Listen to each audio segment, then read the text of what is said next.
दाइ हजुरको नाम के हो? सरोज साहनी। अनि अलिक ठुलो आवाजमा भन्नु ल। ल दाइ हजुरको नाम के हो? सरोज साहनी। अनि हजुरको समस्या के हो भन्नु त? दुख्ने, खुट्टा दुख्ने, ढाड अनि खुट्टा दुख्ने होइन? अनि के गर्दा दुख्छ तपाईँलाई? त्यही हिँड्दाखेरि दुख्छ, बस्दाखेरि दुख्छ।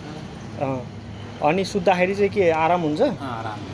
ए अनि अहिलेको अवस्था कस्तो छ? तपाईँ आउनु भएको कति दिन भयो? आज 11 दिन। 11 दिन भयो। 11 दिनमा तपाईँलाई केही सुधार महसुस भएको छ? केमा सुधार आएको छ तपाईँलाई? त्यही बस्नलाई सुधार आएको छ। अनि हिँड्नलाई अलि अप्ठ्यारो छ। ए हिँड्नलाई चाहिँ अझै अप्ठ्यारो छ? पहिलाको भन्दा हिँड्नमा के जस्तो कि सुरुमा तपाईँ कति टाढा हिँड्दाखेरि बसिहाल्नु पर्थ्यो, कस्तो अवस्था थियो त्यो? अहिले चाहिँ कस्तो छ तपाईँलाई? पहिला त त्यही 2-3 मिनट हिँड्दा धेरै दुख्थ्यो। अहिले त त्यही 10-12 मिनट हिँड्दाखेरि दुखिरहेको छ। ए अहिले 10-12 मिनटसम्म हिँड्न सक्नुहुन्छ? त्यसपछि चाहिँ दुख्छ होइन? पहिला 2 मिनट हिँड्दाखेरि दुखिहाल्थ्यो होइन? जस हिँड्नमा केही न केही सुधार आएको छ है?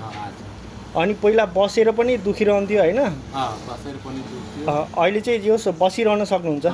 जति पनि बस्न सक्नुहुन्छ अहिले? ए ल ठिक छ है। पहिला चाहिँ अब अलिकति पनि बस्नुहुन्न थियो है? एकछिन बस्यो कि दुख्न थालिहाल्थ्यो है? अनि यो समस्या आएको कति भएको थियो? यो समस्या आएको त्यही लगभग 1 महिना भइसक्यो। ए 1 महिना भएको थियो है? अनि तपाईँ कतै जानुभएको थियो बाहिर? गएको थियो भरतपुर। अनि त्यसमा केही सुधार आएको थियो त?